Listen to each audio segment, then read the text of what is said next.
លត្រសៀងស្លឹកឈើបងរវិចទុនទឹមថ្ងៃរៀបលិច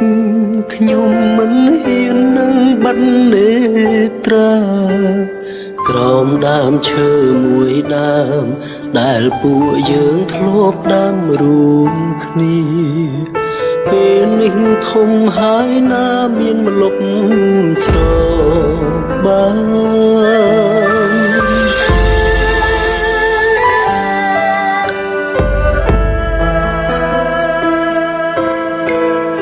ដើមឈើកាន់តែធំដំនឹងមុំកាន់តែស្ងាត់ឈឹងស្វែងរកស្រស់ប្រលឹងយូរខែឆ្នាំមិនឃើញអូនឡើយតើអូនបាត់ទៅណាបងនឹកអូនស្ទើរប្រេះទ្រូងហើយឬមួយស្រស់ត្រានត្រាយភ្លេចដើមឈើស្នេហ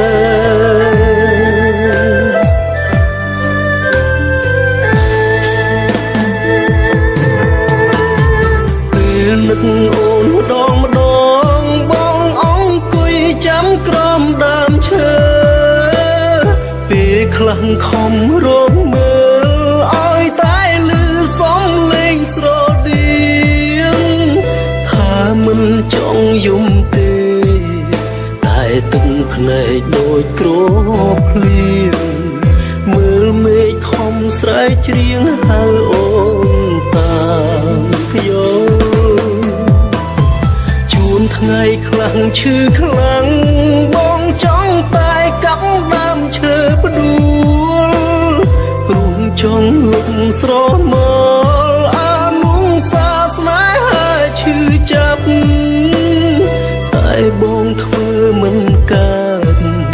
បើកាត់ជីវិតអាចស្លាប់ព្រោះរឹសកែដុំជាប់បេះដូងបងទៅ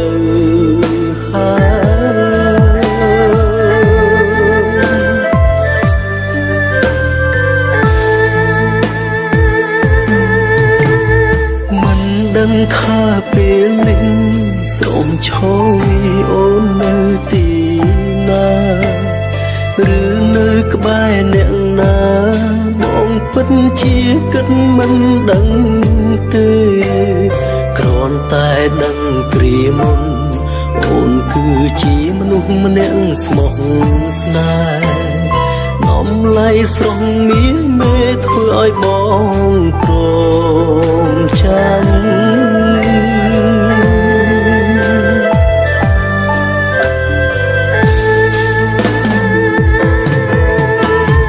ពេលនឹកអូនម្ដង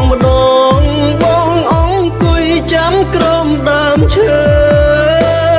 ពេលខ្លះខំរកមើលឲ្យតែលឺសំឡេងស្រដៀងថាមិនចង់យំទេតែទឹកភ្នែកដូចគ្របភ្លៀងមើលមេឃខំស្រែកច្រៀងហៅអូនតាមខ្ញុំជួនថ្ងៃខ្លាំងឈឺខ្លាំងបងចង់តែកាប់ដើមឈើផ្ដួលព្រមចង់លុបស្រម